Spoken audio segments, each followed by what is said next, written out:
ladies and gentlemen, and welcome to the show. You're watching your Top Think Tanks review, and I am your host, Bryce Dolan. Now today on the show, we're going to look at 5 different articles from 5 of your top 50 United States think tanks. Today we begin the show with the Brookings Institution and 12 facts about incarceration and prisoner reentry.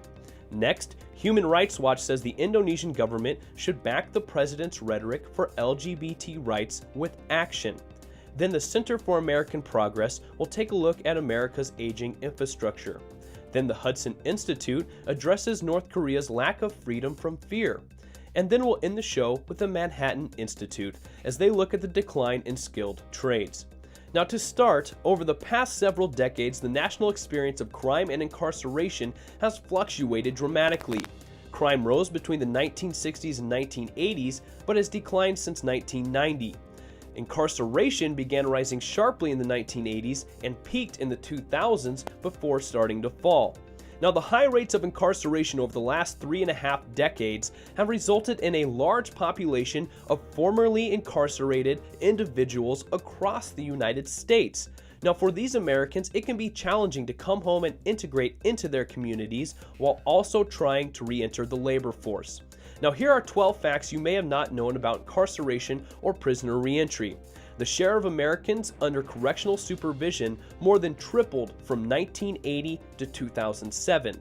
State prisoners serve about 3 years on average for their crimes, a quarter increase since 1984. Now, correction spending varies widely across states. Many states with similar rates of violent crime have different rates of incarceration.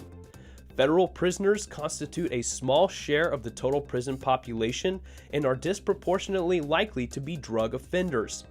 Black and white Americans sell and use drugs at similar rates, but Black Americans are 2.7 times as likely to have a drug-related offense or to be arrested on a drug-related offense.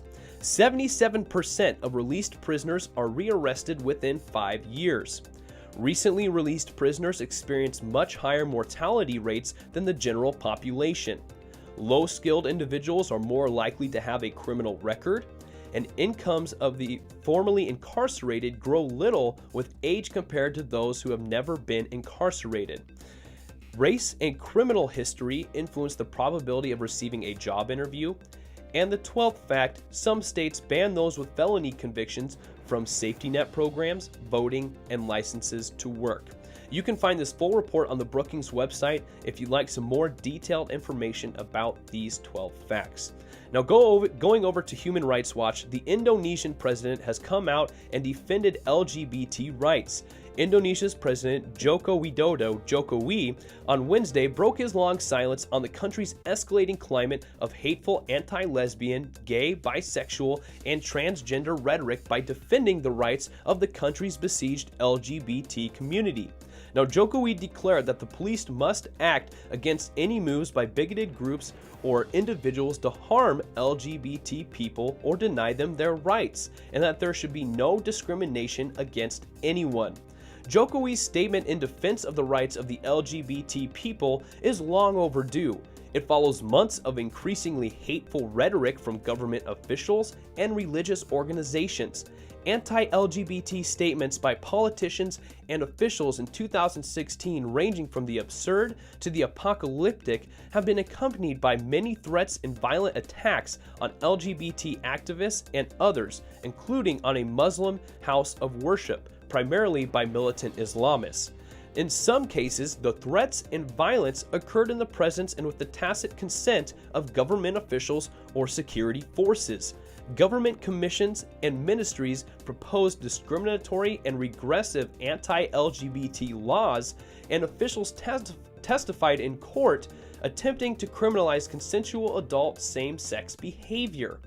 Now, last week, Indonesia's Youth and Sports Ministry banned LGBT people from entering the selection process for the Creative Youth Ambassador, a nationwide effort to select a group of young people to promote creativity and competitiveness. Now, the ministry's spacious and offensive justification for that ban included impugning LGBT people for alleged promiscuity and sexually deviant behavior, and questioning whether they are physically and mentally healthy. Jokowi qualified his statement in support of LGBT rights by stating that in Indonesia, beliefs do not allow LGBT. Islam does not allow it. He needs the political courage to demonstrate that such beliefs can't and won't trump his obligation to defend the rights of all Indonesians. Only by using the power of his office can Jokowi ensure that Indonesia's LGBT community is no longer threatened, discriminated against, or physically attacked by government officials or anyone else. So we touched on an earlier segment about how we needed the Indonesian president to come out and speak for the LGBT community. He finally has. We just need the rest of the Indonesian government to follow him. Next, the Center for American Progress claims the United States infrastructure is in bad shape. Across the country, streets marred with potholes, overcrowded airports, and out-of-date school facilities have become the norm. But the United States' failing infrastructure causes more than just commonplace inconveniences. Crumbling infrastructure poses real dangers to Americans' health and safety, as illustrated by the contaminated water system in Flint, Michigan, flooding due to poor stormwater drainage systems in Texas and Louisiana, the failing metro system in Washington, D.C., and blackouts caused by extreme weather and outdated electrical grids in cities across the country. A new report from the American Society of Civil Engineers, or ASCE, quantifies how the United States' chronic underinvestment in infrastructure, spending only half of what is needed, has created an investment gap that affects the economy, safety, jobs, communities, and health. As infrastructure continues to age without proper investment and upkeep, the costs to maintain and repair it continue to rise over time. The report found that if infrastructure deficiencies are not addressed, it could cost the economy almost $4 trillion in gross domestic product, or GDP, and 2.5 million jobs by the year 2025. In short, policymakers' short-term cost cuts will cause massive expenses in the long term. Now, the country's dam infrastructure is not exempt from this underinvestment. With an ASCE grade of a D, the country's nearly 2 million dams are one of the most pressing infrastructure challenges for safety, the environment, and the economy. While most of these dams were originally built for economic purposes, including to power mills and factories developed during the Industrial Revolution and for flood and debris control, many of their original purposes and benefits have diminished. In fact, many dams are now obsolete, costly, aging, and unsafe. In 2015, for example, government officials in Texas were forced to confront the dangers associated with failing dams in the state when a heavy rain exposed critical safety problems at Louisville Lake Dam in Dallas. The 60-year-old dam is one of the riskiest in the nation. If it were to fail, it would cover the city of Dallas in 50 feet of water, resulting in significant loss of life. A former U.S. Army Corps of Engineers dam safety coordinator described the potential failure of this dam as a much bigger magnitude to the Dallas area than Hurricane Katrina was to New Orleans. Functional or not, the dams that dot the country cannot simply be ignored or forgotten. So hopefully the United States starts upgrading its infrastructure and starts investing into the infrastructure. Now, to continue, the Hudson Institute explains how North Koreans do not have the freedom from fear. Today, freedom flourishes in the southern half of the Korean peninsula, where the Republic of Korea is one of the world's most democratic and prosperous countries in the world. Its 50 million people live under the rule of law and enjoy the full range of civil liberties. But in the north, by contrast, lies the so-called Democratic People's Republic of Korea, the world's last closed totalitarian state. North Korea ranks at the bottom of every measure of freedom: economic, political, religious, civil. North Korea's 25 million people lack the freedoms Roosevelt spoke of. There is no freedom of speech. Religion is forbidden. Want is widespread, with malnutrition, even at times starvation, being the norm. Now, fear is an everyday fact of life in North Korea. It is the means by which the current despot Kim Jong-un enforces his rule, as did his father Kim Jong-il and his grandfather Kim Il-sung. As in other totalitarian countries, the Kim family regime enforces its power through a practice of arbitrary arrests and detentions. The regime operates a vast network of prisons and detention centers, the worst being the 6 known political prisons, where an estimated 120,000 people are held in conditions are so abysmal that many never return home. Now, political crimes can include possessing a Bible, listening to a South Korean pop song, creasing a photograph of Kim Jong-un, or attempting to make a cell phone call outside the country. Now, another of the dictatorship's dreadful tools is its policy of punishing the families of transgressors.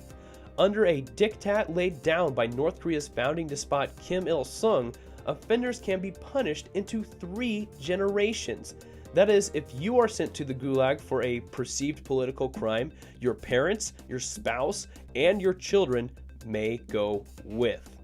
So, like we said, we've been touching on North Korea a lot, and hopefully the people of North Korea can experience the freedoms that most of us enjoy and unfortunately take for granted.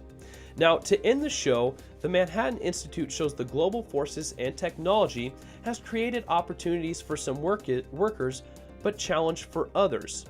There are an estimated 500,000 more jobs available than workers with relevant skills in trades from construction and manufacturing to aviation, a gap forecast to rise 2 million within a decade. Such jobs are accessible with a 2-year degree or apprenticeship and pay well above average, often at salaries higher than associated with many college degrees.